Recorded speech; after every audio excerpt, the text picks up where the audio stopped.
George Orwell, or Eric Arthur Blair as he was known then, faced his father Richard, who angrily asked at the family dinner table, "You're giving up the police force? What are you talking about?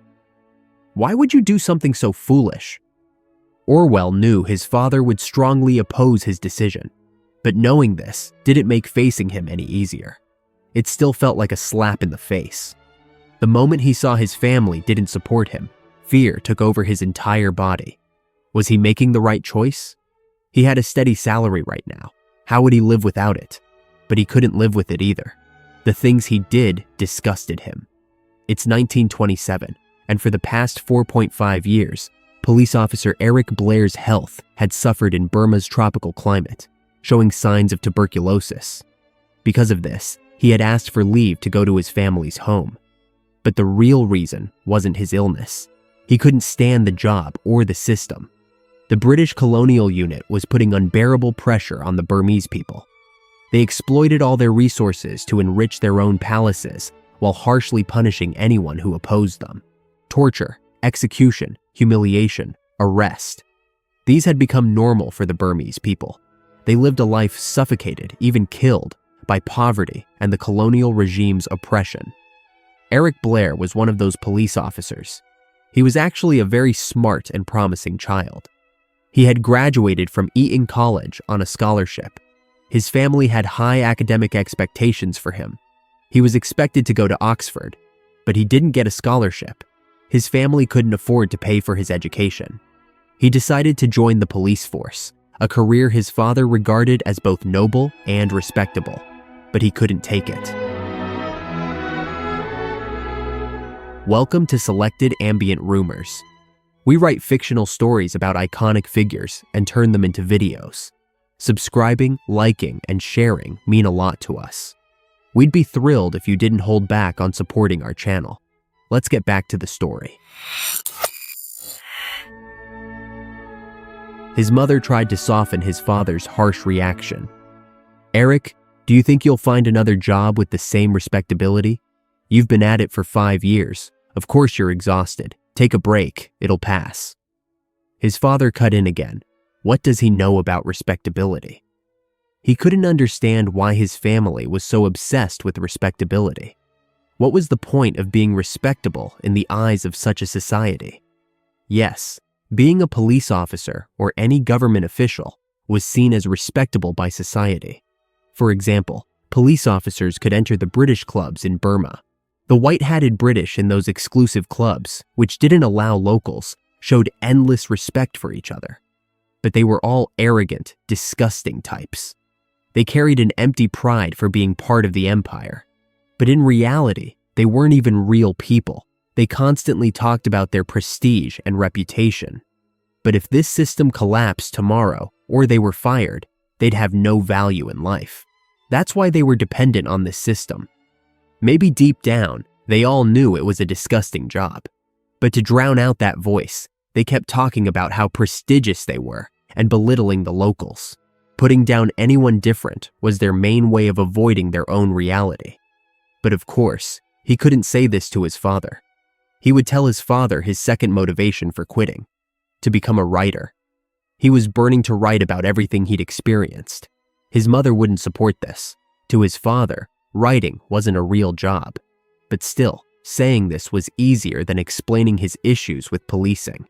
And who knows? Maybe they'd support him. He brought it up with a nervous tone. "Being a policeman, of course, a respectable profession. But I actually want to be a writer. Can you support me for a while to do this?" The moment he said it, his father slammed both hands on the dinner table and stood up. "You want to be what? A writer?" He started shouting. His mother stepped in again. "Please calm down, Richard. Eric, stop saying silly things. Just eat your food." His father went on. "And he wants support to stay jobless and ruin us. I'm not giving you any support. Now what will you do? Go to Paris and stay in cheap hostels? How will you pay for those hostels? Will you wash dishes?" Eric was stunned. His father had said exactly what was on his mind. If he couldn't get support from his family, he would go to Paris. At that time, Paris was the most appealing option for people like him who wanted to be writers or artists. It was cheap, with low living costs. and it offered a social scene for these pursuits. But when both of them showed they wouldn't support him at all, and this reality hit him, fear gripped Eric. Could it be? Was his family right? Was he ready to leave the police officer's house in Burma, now called a dormitory, despite its awful atmosphere, to stay in a cheap Paris hostel? With his police salary, he could at least drink and visit prostitutes in Burma. Without a salary, he'd lose these too. Would writing make him feel as good as alcohol and prostitutes did? But there was another possibility. Maybe he'd become a famous writer, doing what he loved and earning much more than he did as a policeman. He was being ridiculous. Of course, that wouldn't happen. Who would read his writing? Why would they? If he quit policing, he'd spend the rest of his life doing odd jobs and living in poverty. Whatever job it was, he'd struggle to write while exhausted from it. He'd feel guilty every moment he couldn't write because of this life he chose. But, from another perspective, what was this guilt compared to the guilt of stabbing an innocent Buddhist monk in the guts? Sure, his field duties would end in a few years. Wouldn't things get easier if he moved to a desk job? Maybe the guilt would ease a little, wouldn't it?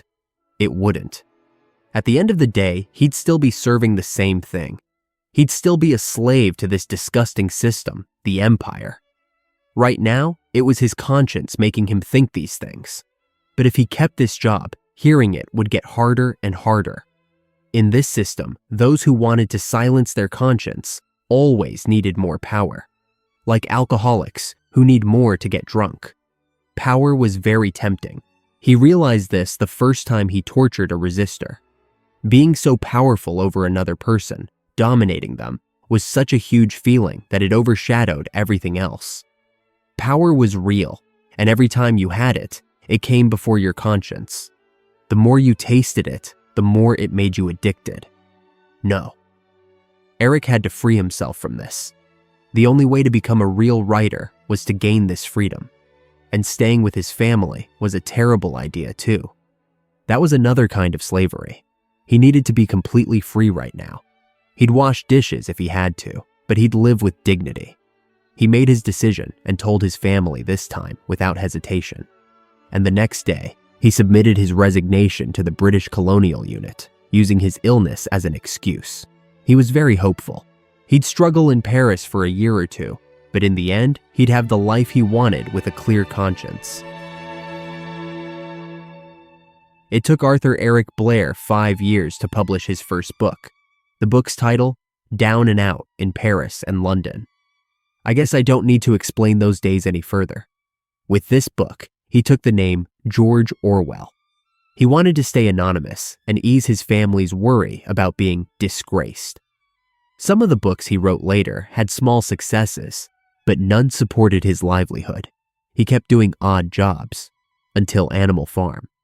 In 1945, 17 years after quitting the police, he gained modest fame and respect as a writer. His worldwide fame came with the 1949 novel 1984. A year after publishing 1984, he passed away from tuberculosis, whose first signs had appeared years earlier in Burma. It sounds very dark when told like this, but if you ask me, there's something hopeful in how dark this story is. Despite his tough life, George Orwell never regretted quitting the police. We know this from his writings, because he didn't make this decision to become a famous writer.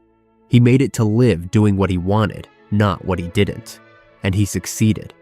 What mattered to him wasn't the moment he gained fame, but that he kept writing, and of course, not being part of a torturous, exploitative system